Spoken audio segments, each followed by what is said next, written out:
जय हिंद साथियों। RRB group D के एग्जाम में किस प्रकार के क्वेश्चंस पूछे गए थे पिछली बार, यानी कि वो ऐसे कौन कौन से प्रश्न थे जो सबसे ज्यादा साथियों रिपीट हो रहे थे। तो मेरे साथियों 100 क्वेश्चंस यहां पर निकाले हैं। ये क्वेश्चंस आरआरबी ग्रुप डी के एग्जाम में साथियों जो पिछली बार पेपर हुआ था बार बार साथियों पूछे जा रहे थे।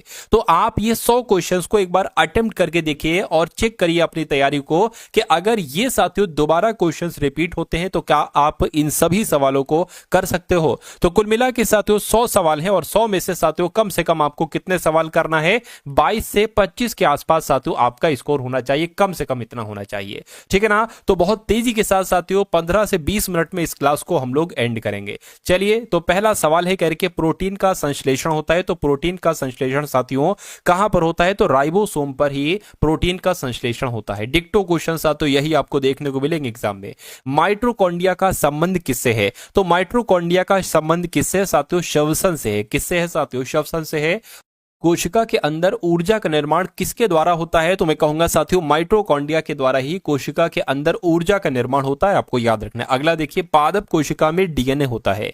तो पादप कोशिका में साथियों डीएनए हरित लवक में होता है, बिल्कुल। माइटोकॉन्ड्रिया में होता है, बिल्कुल। केंद्रक में होता है, बिल्कुल, यानी कि सभी में होता है। इसलिए सही जवाब जिनका ऑप्शन नंबर डी तो बिल्कुल करेक्ट है। अगला देखिए, कह रहे कि मानव शरीर के कौन से अंग में लसिका कोशिका बनती है, तो मैं कहूंगा साथियों जो दीर्घ अस्थि होती है ना, यही मानव शरीर का साथियों वो अंग है जहां पर लसिका कोशिका बनती है। अगला सवाल आपकी स्क्रीन पर, कह रहे कि कोशिका सिद्धांत का प्रतिपादन किसने किया था, मुझे बताइए। साथियों देखिए, आपका जो आरआरबी ग्रुप डी का एग्जाम है, अगर आप इस एग्जाम को 100% पास करना चाहते हैं, क्या 100% पास करना चाहते हैं, क्योंकि टारगेट सिलेक्शन साथियों सबसे पहले यूपी पुलिस में साथियों सैकड़ों हजारों साथियों समझ लीजिए सिलेक्शन दिए हैं। उसके अलावा साथियों जो उसके बाद एग्जाम हुआ था एसएससी जीडी, इसमें भी हजारों के हिसाब से सिलेक्शन दिए हैं। अब साथियों बारी है रेलवेज के एग्जाम की। तो अगर आप तैयारी करना चाहते हैं तो इस साथियों चैनल को आप सभी लोग सब्सक्राइब कर लीजिए और जितनी भी क्लासेस आए, चाहे वो एनटीपीसी को हो, चाहे साथियों ग्रुप डी की हो, उन सभी वीडियोस के जो कंटेंट हैं उसमें जो प्रश्न हैं उनको देखिए। मेरा मानना है कि प्रश्न उससे बाहर आपका नहीं जाएगा। ठीक है ना। चलिए, तो अब साथियों आप अगर पेपर पास करना चाहते हैं कम मेहनत के साथ, कम पढ़कर, तो इन सभी क्लासेस को देखिए जो भी आपके लिए क्लासेस तैयार की जा रही है। चलिए, तो अब बात करते हैं कोशिका सिद्धांत का प्रतिपादन किसने किया था, तो मैं कहूंगा कि एक तरीके से अगर बात करें डार्विन वेलेस नहीं, मेंडल मॉर्गन नहीं, टेक्सले नहीं साथियों, यहां पर साथियों आपका श्लाइडन और श्वान आना चाहिए। क्या श्लाइडन और श्वान ने कोशिका सिद्धांत का प्रतिपादन किया था। उसके बाद देखिए, कह रहे कि अर्धसूत्री विभाजन पाया जाता है। तो अर्धसूत्री विभाजन साथियों तरुण पुष्प कलिकाओं में पाए जाते हैं, यह भी आपको याद रखना है। उसके बाद देखिए एटीपी का निर्माण होता है, कहां पर एटीपी का निर्माण होता है बताइए। क्वेश्चन बहुत इंपॉर्टेंट है, बहुत इंपॉर्टेंट है ये क्वेश्चन। तो एटीपी का निर्माण साथियों माइटोकॉन्ड्रिया में होता है। कहां पर, माइटोकॉन्ड्रिया में होता है। उसके बाद देखिए किस दूध में लैक्टोज शक्कर का प्रतिशत अधिक होता है, तो मैं कहूंगा साथियों देखिए गाय के दूध में भी लैक्टोज शक्कर का प्रतिशत अधिक होता है, इसमें भी होता है, इसमें भी होता है। तो मैं कहूंगा सभी आपका राइट आंसर हो जाएगा ऑप्शन नंबर डी। उसके बाद देखिए कह रहे कि हाइड्रोफोबिया रोग होता है। तो हाइड्रोफोबिया रोग क्या जीवाणु के द्वारा होता है, कवक के द्वारा होता है, विषाणु के द्वारा होता है, बिल्कुल साथियों विषाणु के द्वारा हाइड्रोफोबिया नामक रोग होता है। सबसे ज्यादा दिन तक जीवित रहने वाला पक्षी कौन सा है बताइए। तो एक पक्षी आपने नाम सुना होगा ऑस्ट्रिच, ये सबसे ज्यादा दिन तक साथियों बहुत अधिक समय तक ये जीवित रहता है। उसके बाद देखिए चमगादड़ किस वर्ग का प्राणी है, क्या ये मैमलिया वर्ग का प्राणी है, यूथेरिया या प्रोटेथेरिया या साथियों कायराप्टेरा। तो मैं कहूंगा ये मैमलिया वर्ग का प्राणी है साथियों चमगादड़, ये आपको ध्यान रखना है। उसके बाद देखिए एथलीट फुट बीमारी होती है। तो एथलीट फुट बीमारी जो होती है ना साथियों, ये फफूंद से होती है। किससे होती है, ये फफूंद से होती है। आंसर आपका ऑप्शन नंबर बी हो जाएगा। लीची में खाया जाने वाला भाग कौन सा होता है बताइए।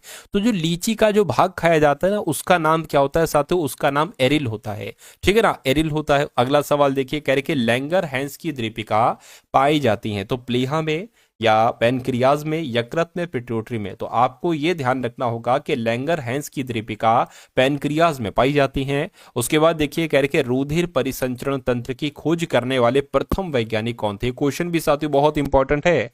तो यहां पर आपको ध्यान रखना है विलियम हार्वे इनका नाम था और विलियम हार्वे ने ही रुधिर परिसंचरण तंत्र की खोज की थी। सबसे पहले वैज्ञानिक यही थे।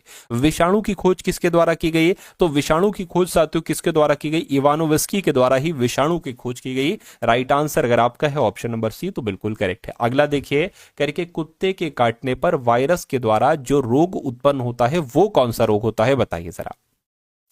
तो कुत्ते के काटने पर साथियों वायरस के द्वारा जो रोग हो जाता है उसको ही हाइड्रोफोबिया कहा जाता है। क्या उसको हाइड्रोफोबिया कहा जाता है। अगला देखिए जीवाणु की खोज सर्वप्रथम किसने की थी। तो इनका नाम साथियों क्या है, ल्यूवेनहॉक इनका नाम है। और ल्यूवेनहॉक ने ही साथियों जीवाणु की खोज की थी। विषाणु की खोज अभी मैंने आपसे पूछा था, ठीक है ना, तो इवानोवेस्की आपने बताया था। जीवाणु की अगर बात करें तो ल्यूवेनहॉक आपका आंसर हो जाएगा। शकरकंद में भोजन में संग्रहित होता है, यानी कि अगर शकरकंद में भोजन संग्रहित होता है जो ना वो जड़ों में होता है। कहां पर होता है साथियों, जड़ों में होता है। उसके बाद देखिए हल्दी के पौधे का खाने योग्य हिस्सा कौन सा होता है बताइए। कि हल्दी के पौधे का जड़ खाई जाती है, जड़ नहीं साथियों प्रकंद खाया जाता है। तो ये सवाल अगर आपके एग्जाम में आ जाए तो मेरा मानना है कोई दिक्कत कोई परेशानी आपको महसूस नहीं होगी। लिम्फोसाइट्स रक्षा करती है, तो साथियों विष से रक्षा करती है या रोगाणुओं से रक्षा करती है। तो मैं कहूंगा रोगाणुओं से रक्षा करती है लिम्फोसाइट्स। अगला देखिए कह रहे कि आपातकालीन ग्रंथि है, किस ग्रंथि को आपातकालीन ग्रंथि कहा जाता है। मैं कहूंगा एड्रीनल ग्रंथि को ही आपातकालीन ग्रंथि कहा जाता है। यह भी इंपॉर्टेंट क्वेश्चन है साथियों। आगे देखिए दो हो सकता है, दो तरीके से, या तो आपको ये सवाल आते हैं या आपको ये सवाल नहीं आते हैं।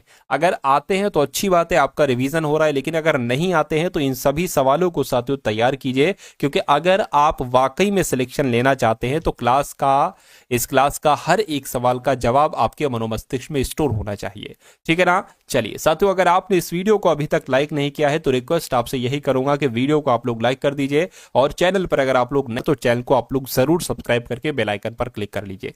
और आज ये ठान लीजिए कि आरआरबी ग्रुप डी में आपको सिलेक्शन हर हालत में लेना है। साम दाम दंडवा भेद, जो तरीका आपको अपनाना पड़े वो आपको, लेकिन वो तरीका सही होना चाहिए। ये नहीं साथियों कि पैसे वैसे रिश्वत वगैरह देकर आप जुगाड़ बनाओ कि इस पेपर को कैसे क्रैक किया जाए। नहीं, मेहनत के साथ पढ़ाई के साथ जितना आसान हो जाता है सिलेक्शन पाना, फिर वो चीज नहीं आती है। क्योंकि साथियों जिंदगी भर उस जॉब में आपको रहना है, तो फिर सेटिस्फिकेशन आपको नहीं हो पाएगा अगर आप गलत तरीके से उसमें होगा। और अब गलत तरीके से आप एंट्री पा भी नहीं सकते हो, ठीक है। चलिए खैर, अगले नंबर का सवाल देखिए, कह रहे कि पेलाग्रा रोग किस पोषक पदार्थ की लगातार कमी से होता है। तो साथियों जब नियासिन, एक तरीके से जो नियासिन की कमी हो जाती है ना, तो इसकी वजह से साथियों पेलाग्रा नामक रोग जो है ना वो होने लगता है। उसके बाद देखिए मानव शरीर में मास्टर ग्रंथि कहलाई जाती है।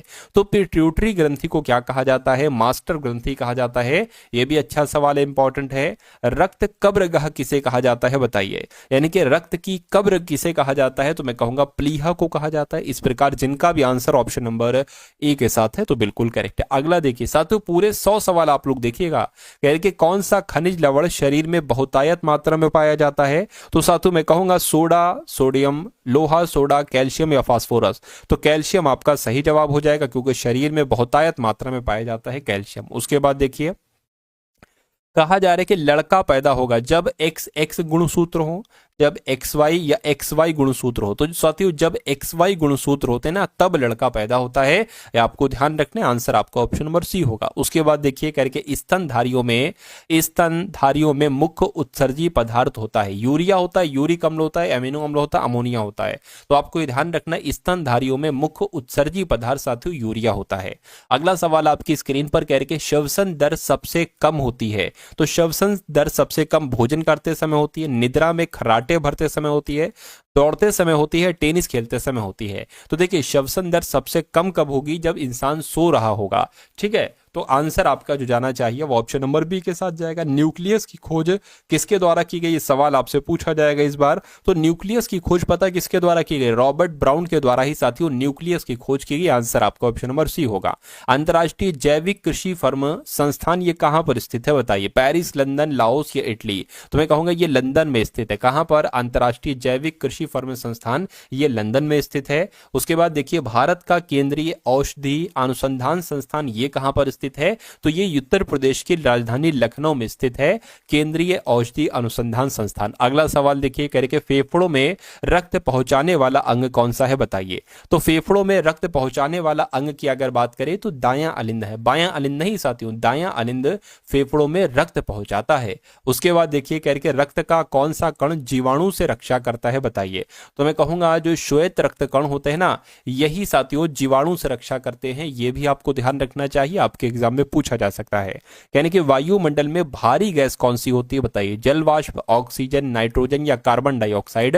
तो मैं कहूंगा साथियों भारी गैस की अगर बात करें तो साथियों कार्बन डाइऑक्साइड आपका आंसर हो जाएगा। अगला देखिए, मनुष्य के शरीर में सबसे छोटी अंतःस्रावी ग्रंथि कौन सी होती है बताइए। तो मैं कहूंगा जो पीयूष ग्रंथि होती है ना, ये शरीर की सबसे छोटी अंतःस्रावी ग्रंथि होती है। नेक्स्ट नंबर का देखिए सवाल, यानी कि स्वस्थ मनुष्य के शरीर का तापमान लगभग कितना होता है। तो ये तो आपको मालूम होना चाहिए, 98.6 डिग्री फ़ारेनहाइट ये स्वस्थ मनुष्य के शरीर का तापमान होता है। मानव शरीर को कितने निकोटिनिक अम्ल की प्रतिदिन आवश्यकता होती है। तो मैं कहूंगा साथियों प्रतिदिन 15 ग्राम। क्या मानव शरीर को 15 ग्राम निकोटिनिक अम्ल की प्रतिदिन आवश्यकता होती है। उसके बाद देखिए, गाय के दूध में किसके कारण पीलापन रहता है। तो गाय का दूध आपने देखा होगा पीला पीला सा होता है, वो किसकी वजह से होता है, वो कैरेटिन की वजह से होता है। यह आपको मालूम होना चाहिए। अगला सवाल देखिए, कह रहे कि एचआईवी की खोज किसके द्वारा की गई बताइए।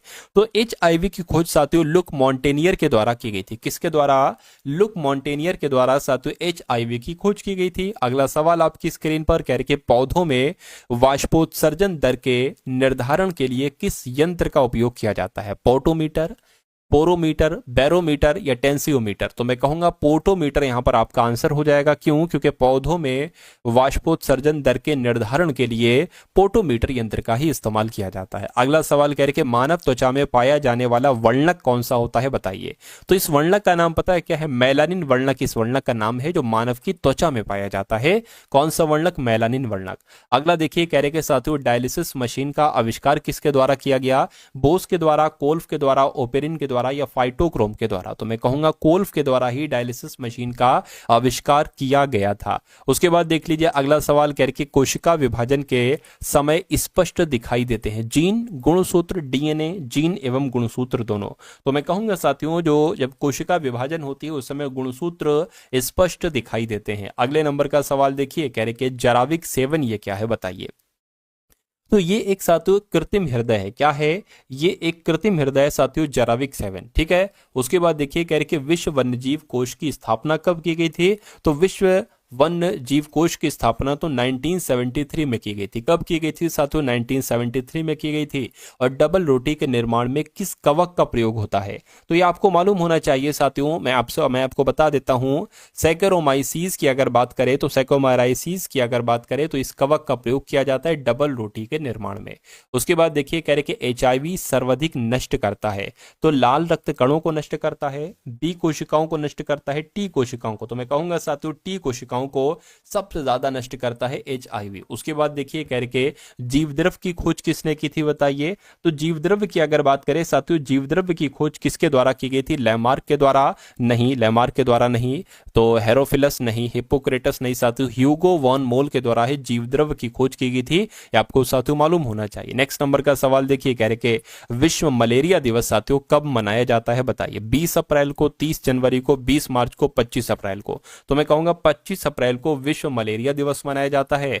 और भोजपत्र किस पेड़ की छाल से प्राप्त होता है। तो जो भोजपत्र होता है ना साथियों, ये बेट्यूला, ठीक है, पेड़ की छाल से प्राप्त होता है। ये भी आपको यहां पर मालूम होना चाहिए। ठीक है ना। चलिए अब उसके बाद देखिए साथियों, अगले नंबर का सवाल आपकी स्क्रीन पर है, यानी कि म्यूटेशनवाद के जनक कौन है बताइए। तो अगर आपके एग्जाम में ये सवाल पूछा जाए तो आपको याद रखना है कि ह्यूगो डिवरीज इनका नाम है और इनको ही साथियों म्यूटेशनवाद का जनक माना जाता है। अगला सवाल आपकी स्क्रीन पर, कह के पादप शरीर क्रिया विज्ञान का पिता किसे कहा जाता है बताइए। तो पादप शरीर क्रिया विज्ञान का पिता किसे कहा जाता है, स्टीफन हेल्स को कहा जाता है।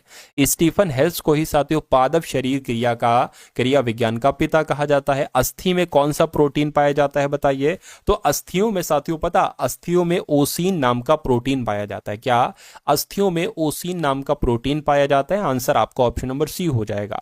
अगले नंबर का सवाल देखिए, कह रहे कवक विज्ञान के जनक कौन है मुझे बताइए। तो कवक विज्ञान के जनक कौन है साथियों, माइकेली है। कौन है कवक विज्ञान के जनक, माइकेली है। नेक्स्ट नंबर का सवाल आपकी स्क्रीन पर है, करके चने द्वारा पानी के अवशोषित होने की प्रक्रिया को क्या कहा जाता है बताइए। तो साथियों अंतःपरासरण कहा जाता है। चने द्वारा पानी के अवशोषित होने की प्रक्रिया को क्या कहा जाएगा, एग्जामिनर पूछेगा आपसे तो अंतःपरासरण आपको बता देना है। सुगर बेबी किसकी प्रजाति है? तो ये सुगर बेबी गाजर की है, तरबूज की है, चुकंदर की है या खरबूजे की है? तो मैं कहूंगा तरबूज की एक प्रजाति है जिसका नाम है सुगर बेबी। ठीक है, अगला सवाल कह रहे कि अम्ल वर्षा का मुख्य अवयव क्या है? तो अम्ल वर्षा का मुख्य अवयव साथियों सल्फर डाइऑक्साइड है। क्या अम्ल वर्षा का मुख्य अवयव क्या है? सल्फर डाइऑक्साइड है। और अधिक विकिरण के संपर्क में आने से रोग होता है, तो कौन सा रोग होता है जब अधिक विकिरण के संपर्क में कोई आएगा? तो साथियों कैंसर नामक रोग हो सकता है। क्या कैंसर नामक रोग हो जाएगा? अगला सवाल कह रहे कि चर्म रोग किस विटामिन की कमी के कारण होता है, बताइए। तो जो चर्म रोग होता है ना साथियों, ये विटामिन B6 की कमी की वजह से होता है। तो विटामिन B6 तो यहां पर लिखा हुआ नहीं है, लेकिन मैं आपको बता देता हूं, यहां पर ऐसे करके होना चाहिए था। तो कुल मिला के आंसर मैंने आपको बता दिया है, प्रश्न आपने पढ़ लिया है। उसके बाद देख लीजिए अगला सवाल आपके स्क्रीन पर है, कह रहे कि कौन सी बीमारी प्रदूषण के कारण होती है या बढ़ जाती है? प्रदूषण के कारण बढ़ भी सकती है और हो जाती है। तो मैं कहूंगा एक बीमारी होती है जिसका नाम होता है साथियों ब्रोंकाइटिस नामक की बीमारी। ब्रोंकाइटिस नामक जो बीमारी होती है ये प्रदूषण के कारण होती है, प्रदूषण के कारण बढ़ जाती है, जिसको पहले से होती है। कृत्रिम गर्भाधान के लिए सांड के वीर्य को किसमें सुरक्षित रखते हैं? तो साथियों किसमें सुरक्षित रखते हैं अगर ये सवाल आपसे पूछा जाए तो द्रव्य नाइट्रोजन में सुरक्षित रखते हैं, ये आपको मालूम होना चाहिए। आंसर आपका ऑप्शन नंबर सी हो जाएगा। उसके बाद देखिए कह रहे कि कौन सा रोग जीवाणु के कारण होता है? तो मैं कहूंगा कौन सा रोग जीवाणु के कारण होता है? तो जो टीबी नामक रोग होता है ना साथियों, यही तो जीवाणु के कारण होता है। उसके बाद देखिए अगला सवाल कह रहे कि सरीसृप वर्ग का अध्ययन को क्या कहा जाता है, मुझे बताइए। ये क्वेश्चन साथियों बहुत इंपॉर्टेंट है, बहुत इंपॉर्टेंट है ये साथियों क्वेश्चन, ठीक है ना। चलिए साथियों आपके कुछ यहां पर बात कर लेते हैं। जो आपका एग्जाम है आरआरबी ग्रुप डी, देखिए आपका एक जिद होनी चाहिए। आरआरबी ग्रुप डी आपका एग्जाम अगर पास करना है तो आपकी एक जिद होना चाहिए। जिद कैसे ये आपकी पूरी होगी? जब आप 3 विषयों पर साथियों कमांड बनाएंगे। पहला सब्जेक्ट आपको रीजनिंग पर इतनी कमांड बना लेना है कि ये समझ लीजिए रीजनिंग के किसी भी चैप्टर से अगर क्वेश्चन आ जाए तो आप बहुत आराम से कर लें। तो मैं आपको साथियों एक क्लास में एक पूरा एक्सपेक्टेड मॉडल पेपर कराऊंगा, जिसमें रीजनिंग के भी सवाल होंगे जितने एग्जाम में आएंगे, मैथ के सवाल होंगे और विज्ञान के सवाल होंगे और करंट अफेयर के सवाल होंगे और कुछ इंपॉर्टेंट जीके के सवाल मैं लूंगा। तो रीजनिंग पर आपको पूरी पकड़ बनाना है। ये कैसे पकड़ बनेगी ये मैं आपको अभी बताऊंगा। उसके अलावा मैथ का भी आपको पूरी पकड़ बनाना है। देखिए अगर आरआरबी ग्रुप डी का आपको एग्जाम पास करना है तो ये समझ लीजिए इसमें इन दोनों सब्जेक्ट में आपको पता 95% स्कोर करना होगा। 95% स्कोर करना होगा, ठीक है ना। उसके अलावा साथियों अगर हम साइंस की यहां पर बात करते हैं तो साइंस में आप पकड़ बहुत आराम से बना लोगे। देखिए जो और एग्जाम होते हैं ना उसमें जीके आती है, जीके में हिस्ट्री भी आएगी, ज्योग्राफी भी आएगी, पॉलिटी भी आएगी, इकोनॉमिक्स भी आएगी, ठीक, और साइंस तो आएगी। ग्रुप डी में एक साथियों आपके लिए आसानी रहती है कि साइंस से ज्यादा क्वेश्चंस आते हैं। अगर आप साथियों सिर्फ साइंस पढ़ते हैं और बहुत अधिक जीके पर समय ना देकर आप रीजनिंग और मैथ पर फोकस करते हैं तो आप ज्यादा बेहतर, आप मतलब सिलेक्शन के ज्यादा नजदीक आप पहुंच जाओगे, ठीक है। तो मैं आपको साथियों कुछ इस प्रकार से पढ़ाऊंगा कि एक डेली क्लास होगी ग्रुप डी की, उसमें रीजनिंग के सवाल, मैथ के सवाल, साइंस के सवाल और कुछ इंपॉर्टेंट साथियों करंट अफेयर के सवाल। अगर डेली आप ये क्लास ले लेते हैं साथियों तो मैं कहूंगा रीजनिंग का कोई ऐसा किताब का कोई सवाल नहीं जो आप कर ना पाओ। मैथ का भी यही, साइंस और करंट अफेयर का भी यही साथियों, ठीक है। तो कुल मिला के साथियों इस बार जो टारगेट हमने रखा है वो 90% रखा है, यानी कि साथियों 90% अगर आप स्कोर ले आते हो तो मेरा मानना है कि भाई 100 से ज्यादा परसेंट यानी कि 100% आपके चांसेस हो जाएंगे सिलेक्शन के, ठीक है। चलिए क्योंकि ये मौका इस बार आया है, ग्रुप डी की ना जाने बहुत साल पहले वैकेंसी आई थी और इस बार आई है तो इस वैकेंसी को जाने मत दीजिए साथियों, ठीक है। जी तोड़ मेहनत करके इस वैकेंसी को ले लीजिए और फिर आगे तैयारी करते रहिए, कोई अच्छी जॉब आप पकड़ लीजिएगा। ये तो साथियों वक्ती तौर से है, मजबूरी है हमारी और आपकी, ठीक है, कि हम ग्रुप डी वाले एग्जाम को पढ़ा रहे हैं। क्यों? क्योंकि बेरोजगारी ही बहुत है, ठीक है। और अगर हम इसको एग्जाम को पढ़ाएंगे नहीं, परीक्षा वाला कंटेंट नहीं आपको देंगे तो ये समझ लीजिए फिर ये वैकेंसी खाली रह जाएगी, खाली रह जाएगी, ठीक है। और खाली तो अभी भी कुछ ना कुछ पद होना है। तो खैर कुल मिला के अभी ले लीजिए, 1-2 साल कर लीजिए और साथ में तैयारी करते जाइए, फिर कोई अच्छी पोस्ट पकड़ लीजिएगा। चलिए खैर अब बात करते हैं सरीसृप वर्ग का अध्ययन को क्या कहा जाता है। तो यहां पर साथियों आपका सही जवाब हर्पेटोलॉजी हो जाएगा। हर्पेटोलॉजी ही सरीसृप वर्ग का अध्ययन कहलाया जाता है, ठीक है ना। चलिए अब उसके बाद देखिए अगले नंबर का सवाल आपकी स्क्रीन पर है। कहा जा रहा है कि लीवर में भविष्य के लिए कौन सा विटामिन भंडारित होता रहता है। तो विटामिन ए भंडारित होता रहता है। सही जवाब आपका ऑप्शन नंबर सी हो जाएगा। सबसे कम जल की आवश्यकता किसे होती है? तो सबसे कम जल की आवश्यकता साथियों खजूर को होती है। किसको? खजूर को सबसे कम जल की आवश्यकता होती है। कौन सा विटामिन जल में घुलनशील है? तो साथियों कौन सा विटामिन जल में घुलनशील है? मैं कहूंगा साथियों जो आपका एल्ब्यूमिन विटामिन होता है, ये एल्ब्यूमिन प्रोटीन होता है, ये जल में, मैंने विटामिन बोल दिया, प्रोटीन यहां पर होगा, एल्ब्यूमिन प्रोटीन होता है, ये जल में घुलनशील होता है। अगला सवाल कह रहे कि नेत्र दान में नेत्र के किस भाग को दान किया जाता है? तो साथियों कॉर्निया को दान किया जाता है। नेत्र दान जब किया जाता है तो नेत्र का, पूरी नेत्र थोड़ी ना, कॉर्निया जो होती है वो चीज चाहिए होती है। उसके बाद देखिए किस विटामिन में कोबाल्ट पाया जाता है? तो मैं कहूंगा विटामिन B12 की जब हम बात करते हैं तो इस विटामिन में ही साथियों कोबाल्ट पाया जाता है। अगला देखिए कह रहे कि हृदय की गति की जांच किस यंत्र के द्वारा की जाती है? तो अगर किसी को हृदय की गति की जांच करना हो तो वो साथियों कार्डियोग्राम से होगी। क्या? कार्डियोग्राम से होगी, और कार्डियोग्राम आपका इस सवाल का बिल्कुल करेक्ट आंसर हो जाएगा। कपास प्राप्त होता है फल से होता है, बीज से होता है, कलिका से होता है, जड़ से होता है? तो मैं कहूंगा बीज से होता है, यानी कि कपास जो प्राप्त होता है वो बीज से प्राप्त होता है। शुक्राणु का निर्माण कहां होता है? तो शुक्राणु की अगर बात करें साथियों, शुक्राणु का निर्माण तो वृषण में होगा। आंसर आपका ऑप्शन नंबर ए हो जाएगा। अगला देखिए कह रहे शरीर की सूक्ष्मतम इकाई क्या है, बताइए। तो शरीर की सूक्ष्मतम इकाई पता है क्या है साथियों? कोशिका है। क्या है शरीर की सूक्ष्मतम इकाई? कोशिका है। सही जवाब अगर आपका है ऑप्शन नंबर बी तो बिल्कुल करेक्ट हो जाएगा। उसके बाद देखिए कहा जा रहा है कि अंडे के किस भाग में प्रोटीन की मात्रा अधिक होती है? तो अंडे का जो यॉल्क होता है ना साथियों, उसमें प्रोटीन की मात्रा अधिक होती है। राइट आंसर आपका ऑप्शन नंबर ए होगा। उसके बाद देखिए मनुष्य को सर्वाधिक ऊर्जा प्राप्त होती है प्रोटीन से नहीं, वसा से, विटामिन से, कार्बोहाइड्रेट से? तो मैं कहूंगा कार्बोहाइड्रेट आपका इस सवाल का बिल्कुल सही जवाब हो जाएगा, क्योंकि मनुष्य को सर्वाधिक ऊर्जा जो प्राप्त होती है वो कार्बोहाइड्रेट से ही होती है। शरीर में वसा का है संग्रहण मुख्य होता है, यानी कि शरीर में वसा का संग्रहण मुख्य रूप से होता है प्लीहा में, हड्डियों में, चर्बी में या मांसपेशियों में? तो चर्बी में होता है साथियों। राइट आंसर आपका ऑप्शन नंबर सी हो जाएगा।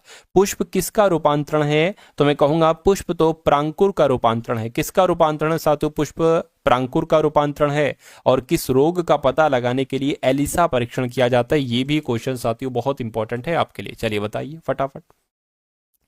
तो मैं कहूंगा साथियों आंसर आपका ऑप्शन नंबर सी हो जाएंगे। इनके एड्स रोग का पता लगाने के लिए एलिसा परीक्षण किया जाता है। उसके बाद देखिए पुष्पों के खिलने एवं बंद होने की क्रिया को क्या कहा जाता है? तो अनुकुंचन कहा जाता है भाई साहब। क्या? पुष्पों के खिलने और बंद होने की प्रक्रिया को ही अनुकुंचन कहा जाता है। दाढ़ी मूछों का निकलना किस हार्मोन से संबंधित है? तो मैं कहूंगा साथियों टेस्टोस्टेरोन से संबंधित है। आंसर आपका जो जाएगा वो ऑप्शन नंबर बी हो जाएगा। उसके बाद देखिए अगला सवाल करके लकवा किस विटामिन की कमी की वजह से हो जाता है? तो लकवा की अगर बात करते हैं साथियों विटामिन B7 यहां पर लिखा होना चाहिए, विटामिन B7 मैंने लिख दिया। तो लकवा जो होता है ना वो विटामिन B7 की कमी की वजह से ही हो जाता है। उसके बाद देखिए करके किस विटामिन की कमी के कारण बाल सफेद हो जाते हैं? तो विटामिन B3 की वजह से साथियों। क्या? विटामिन B3 की कमी की वजह से बाल सफेद हो जाते हैं। आंसर आपका जो जाएगा वो ऑप्शन नंबर ए के साथ जाएगा। उसके बाद देखिए अगला सवाल करके लाल रक्त कण कहां उत्पन्न होता है, बताइए। तिल्ली में, वृक्कों में, यकृत में या अस्थि मज्जा में? तो अस्थि मज्जा यहां पर आपका सही जवाब हो जाएगा, क्योंकि लाल रक्त कण कहां उत्पन्न होते हैं? तो अस्थि मज्जा में ही उत्पन्न होंगे। उसके बाद देखिए लाइसोसोम की खोज की थी किसने? लाइसोसोम की खोज की थी, बताइए। तो इनका नाम साथियों डी डोबे है, और डी डोबे ने ही लाइसोसोम की खोज की थी। उसके बाद देखिए करके मक्का पौधों में परागण होता है कीटों द्वारा, जल द्वारा, जंतुओं द्वारा या वायु द्वारा, बताइए। तो मैं कहूंगा मक्का पौधों में परागण जो होता है वो वायु द्वारा होता है। और कैरोटीन मुख्य भाग है विटामिन ए का, विटामिन बी का, विटामिन के का या विटामिन डी का, विटामिन सी का? तो मैं कहूंगा विटामिन ए का मुख्य भाग होता है साथियों कैरोटीन। अगला देखिए कह रहे कोशिका विभाजन में सहायक है। तो सेंट्रोसोम जो होता है ना साथियों ये कोशिका विभाजन में सहायक है। आंसर आपका जो जाएगा वो ऑप्शन नंबर ए हो जाएगा। उसके बाद देखिए कह रहे पाचक में सहायक होता है। तो पाचक में साथियों क्या? पित्तरस, जठर रस या अग्न्याशय रस, मैं कहूंगा ये तीनों रस सहायक होते हैं पाचक में। ठीक है, तो राइट आंसर आपका जो जाना चाहिए वो ऑप्शन नंबर डी के साथ जाना चाहिए। उसके बाद देखिए कह रहे शरीर के किस भाग में पित्त का निर्माण होता है, बताइए। तो शरीर में साथियों पित्त का निर्माण कहां पर होता है ये आपसे पूछा जा रहा है। ये यकृत आपका सही जवाब हो जाएगा। शरीर के किस भाग में पित्त का निर्माण होता है साथियों? यकृत में पित्त का निर्माण होता है। उसके बाद देखिए लिपिड है, तो ये साथियों एक एस्टर है। अगर ये डायरेक्ट सवाल पूछा जाए छोटा सा लिपिड क्या है तो ये एस्टर है। अगला देखिए कह रहे कि कैंसर के इलाज में किस ड्रग का प्रयोग किया जाता है बताइए। तो कैंसर के इलाज में साथियों किस ड्रग का प्रयोग किया जाता है आपसे ये पूछा जा रहा है। तो साथियों इंटरफेरॉन का प्रयोग किया जाता है, ये ड्रग का नाम है। आंसर आपका ऑप्शन नंबर डी हो जाएगा। लेजर की खोज किसके द्वारा की थी? बर्गर, कॉफ, मेम्हे या मुरे? मैं कहूंगा साथियों कि मेम्हे इनका नाम था और मेम्हे के द्वारा ही साथियों लेजर की खोज की गई थी। उसके बाद देखिए अगला सवाल कह रहे किडनी का प्रत्यारोपण सबसे पहले किसने किया था बताइए। साथियों ये 100 सवाल देखिएगा और उसके बाद साथियों एक प्यारा सा कमेंट आप लोग कर दीजिएगा जय हिंद का। क्या? एक प्यारा सा साथियों कमेंट आप लोग कर दीजिएगा जय हिंद का। ठीक है, तो किडनी का प्रत्यारोपण सबसे पहले किसने किया था? तो भैया किसने किया था? जोसेफ मुरे इनका नाम था और जोसेफ मुरे ने ही किडनी का सर्वप्रथम ठीक है प्रत्यारोपण किया था। कह रहे हैं कि ईईजी का आविष्कार किसने किया था बताइए। तो हॉस बर्गर के द्वारा साथियों ईईजी का आविष्कार किया गया था। अगला देखिए कह रहे कि भारत में सर्वप्रथम किस वर्ष एड्स की पहचान की गई। तो एड्स की पहचान साथियों 1986 में की गई, ये भी आपको याद रखना है। उसके बाद देखिए भारत में चेचक का उन्मूलन कब किया गया। तो साथियों 1975 में भारत में चेचक का उन्मूलन किया गया, ये भी आपको मालूम होना चाहिए। फ्लू किसके द्वारा होता है साथियों बताइए। क्या आपका विषाणु के द्वारा फ्लू होता है, प्रोटोजोआ, बैक्टीरिया, साथियों सभी के द्वारा?